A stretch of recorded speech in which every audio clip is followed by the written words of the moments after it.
اچھے روزگار کے غرض سے بول ٹی وی میں ملازمت اختیار کرنے والے آصف ٹوبہ اور ان کے اہل خانہ آج فاقہ کشی کا شکار ہیں۔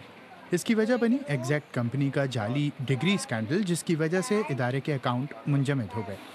میرا مال مکان بل دے گیا کہ یہ بل جمع کروا دیں، آج آخری ڈیٹ ہے۔ اب بل جمع کیسے ہوگا؟ جو دوپہر کو کھانا پکنا ہے وہ نہیں پکے گا، بل چلے جائے گا بس۔ اور بچوں کی 2-3 مہینے کی فیس ہے جو نہیں دے گی، اور مال مکان نے کہہ دیا کہ گھر خالی کر دو۔ یہ کہانی بول ٹی وی سے وابستہ صرف ایک میڈیا کارکن کی نہیں، بلکہ کچھ عرصے قبل سوشل میڈیا اور ملکی اخبارات میں بڑے اشتہارات، پرکشش تنخواہوں اور کارکنوں کو دی جانے والی سہولتوں کا سن کر ملک بھر کی میڈیا انڈسٹری کے سینکڑوں افراد نے بول ٹی وی میں ملازمت اختیار کر لی۔ بول کے خلاف لڑائی نہیں ہے، بول ایک لفظ کا نام ہے۔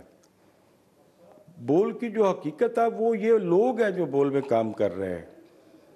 ان لوگوں کو یہاں سے نکلوانے کے لیے، یہاں سے بھگانے کے لیے کہ یہ چھوڑ جائیں، یہ 5واں مہینہ جاری ہے سکنڈوں کا۔ مالی مشکلات کے بعد صحافتی تنظیموں اور بول ٹی وی سے وابستہ ملازمین نے اپنے حق کے لیے ملک کے مختلف شہروں میں مظاہرے کیے، مگر کسی سطح پر کوئی سنوائی نہیں ہوئی۔ لیکن اس سال اگست کے اواخر میں ایک اور نیوز گروپ ARY نے اعلان کیا کہ وہ بول ٹی وی کی باغ ڈور سنبھال رہے ہیں۔ جو فیسلٹیز آپ کو پرومس کی گئی ہیں انشاءاللہ وہی ملیں گی، ہماری کوشش ہوگی کہ اس سے بہتر ملے۔